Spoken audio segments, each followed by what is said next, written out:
Praise the lord everyone. మన ప్రభు అయిన యేసుక్రీస్తు అతి పరిశుద్ధమైన నామంలో ప్రియ సహోదరి సహోదరులందరికీ వందనములు. అందరూ బాగున్నారండి? అనుదినము తప్పక వాక్యము వింటున్న మీ అందరికీ దేవుని నుండి కృపయు సమాధానము కలుగును గాక. ఈరోజు జీవాహారము కీర్తనలు 23వ కీర్తన 6వ వచనము. నేను బ్రతుకు దినములన్నీయు కృపాక్షేమములే నా వెంట వచ్చును. చిరకాలము యెహోవా మందిరములో నేను నివాసము చేసేదను. Psalms chapter 23 verse 6.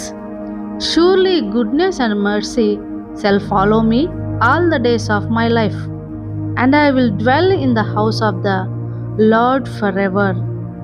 Amen. ప్రియ సహోదరి సహోదరులారా, మనకందరికీ ఎంతో ఇష్టమైన వచనం కదా.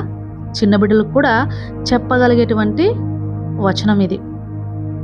మనందరం కూడా బ్రతుకు దినములన్నీ కృపాక్షేమములే మన వెంట రావాలని ఎంతగానో ఆశపడతాం. అయితే ప్రతిదానికి టర్మ్స్ అండ్ కండిషన్స్ అప్లై లాగా దేవుడు ఈ విధంగా క్షేమంగా ఉండాలంటే కొన్ని పాటించవలసినటువంటి ఆజ్ఞలను, సూచనలు మనకి ఇచ్చి ఉన్నారు. వాటిని ఉదయకాలంలో మనము ధ్యానిద్దాం. మొదటిగా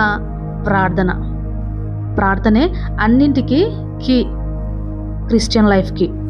ఇర్మియా గ్రంథము 29వ అధ్యాయం 7వ వచనంలో, నేను మిమ్మును చెరగొనిపోయిన పట్టణము యొక్క క్షేమము కోరి దాని కొరకు యెహోవాను ప్రార్థన చేయుడి, దాని క్షేమము మీ క్షేమమునకు కారణమవునని సెలవిస్తుంది వాక్యం.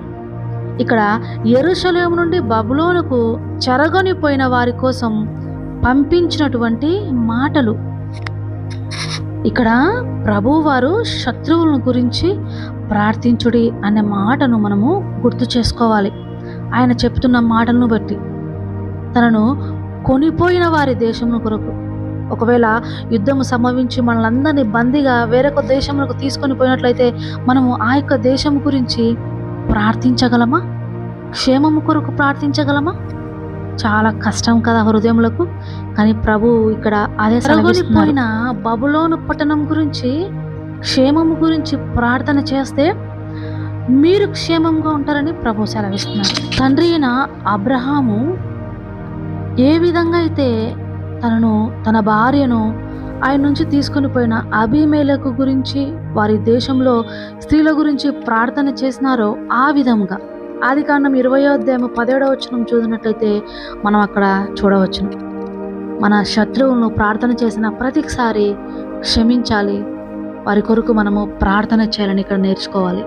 రెండవదిగా దీనత్వము కలిగినుట, విధేయత కలిగినుట. యోబు గ్రంథం 5వ అధ్యాయం 11వ వచనంలో, అట్లు ఆయన దీనులను ఉన్నత స్థలములలో నుంచును, దుఃఖపడు వారిని క్షేమమునకు లేవనెత్తును అని వాక్యం సెలవిస్తున్నది. ప్రియ సహోదరి సహోదరారా, దావీదు రాజు ఏ విధంగా దీన మనసు కలిగి ఉన్నాడు? గొర్రెల కాపరిగా ఉన్నప్పటి నుంచి మహారాజు అయ్యేంత వరకు, ఆ తర్వాత కూడా తన బ్రతుకు దినములన్నీ దేవునికి విధేయత చూపిన దాన్ని బట్టి మనం నేర్చుకోవాలి. అలాగే అబీగయలను, స్త్రీ గురించి ఆమె యొక్క విధేయతను బట్టి మనం నేర్చుకోవాలి. మోటువాడైనటువంటి తన భర్తకు హాని కలగకుండా వివేచనతో ఏ విధంగా శత్రువులు మన మీదకి వచ్చినప్పుడు దీనత్వముతో, విధేయత చూపుతూ ఏ విధంగా మాట్లాడాలి అని అబీగయల ద్వారా మనం నేర్చుకోవాలి. అలాగే మూడవదిగా ఆయన యందు భయభక్తులు కలిగి ఉండుట.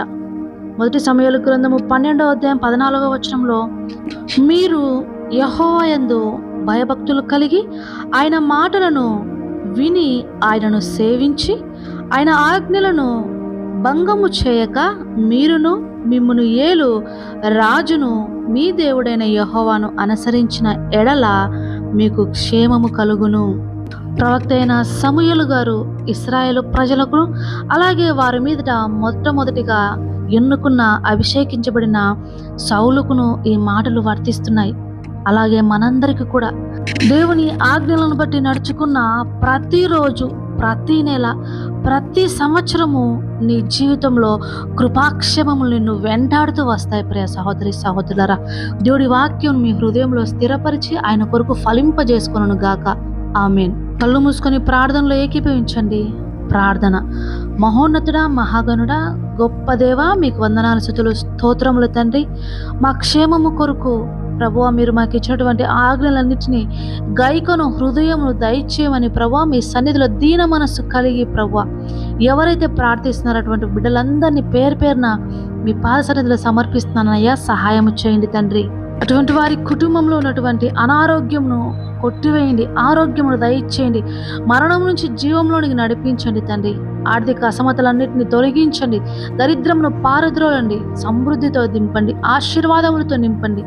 ఖాళీ పాత్రలుగా ఉన్న వారి జీవితంలో పొంగి పొరలు పాత్రలుగా చేయండి. జాబ్స్ లేని వారికి జాబ్స్ను దయచేయండి, మంచి బిజినెస్ ఆపర్చునిటీని దయచేయండి. ఎవరైతే యవ్వన బిడ్డలు ప్రభువా నీ యొక్క చిత్తములో వివాహముల కొరకు సిద్ధపడుచున్నారు వారికి మంచి వివాహములు జరిగించండి. మంచి కుటుంబ వ్యవస్థలు మాకు దయచేయండి తండ్రి. కుటుంబంలో శాంతి, సమాధానము, ప్రేమ, ఐక్యతను దయచేయండి తండ్రి. చిన్న బిడ్డలకు, వృద్ధులకు ఆయురారోగ్యాలు దయచేయండి తండ్రి. దేశంలో, రాష్ట్రంలో, గ్రామంలో దీవించండి. దేశంలో నెలకొన్నటువంటి అరాచకమైన పరిస్థితులను గురించి తండ్రి దుష్టులను శిక్షించి ప్రభువా మంచి వారికి మీరే ప్రాకారముగా కోటగా ఉండి నడిపించండి తండ్రి. అయా సంఘంలో సంఘ కాపలను, మిషనరీలను, ఎవాంజలిస్టులను దీవించండి తండ్రి. తండ్రి పరిచర్య అంతటిని నూరంతలుగా విస్తరింపజేసి అభివృద్ధి చేయమని తండ్రి మా ప్రార్థనలన్నీ వినందుకు వందనాలు చెల్లిస్తూ త్వరలో రాబోచున్న నా యేసునామంలో అడిగి వేడుకుంటున్నాను పరమ తండ్రి. Amen, amen, amen. God bless you all. Have a good day.